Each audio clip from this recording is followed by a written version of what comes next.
नाजरीन, कोरलेस उस्मान का शानदार इख्तिताम हुआ और अब शायकीन तीसरे सीज़न का इंतज़ार कर रहे हैं। हमारे फेसबुक पेज पर सैंकड़ों के हिसाब से कमेंट हैं कि आखिर कोरलेस उस्मान सीज़न 3 कब आएगा। नाजरीन, वैसे तो अमूमन हर सीज़न 4 से 5 मंथ के वक्फे के बाद आता है, लेकिन सुनने में ये आ रहा है कि कोरलेस उस्मान सीज़न 3 हमें जल्द ही देखने को मिलेगा।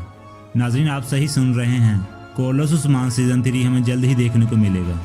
इसकी सबसे बड़ी वजह बारबरूसल सीरीज़ है। नाज़रीन, ये दोनों सीरीज़ की आपस में बड़ी जंग होगी, क्योंकि बारबरूसल की वजह से कोरलेस उस्मान की रेटिंग गिरने की वजह बन सकती है।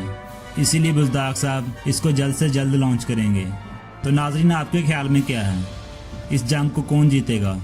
बारबरूसल जीतेगा या फिर कोरलेस उस्मान सीज़न 3?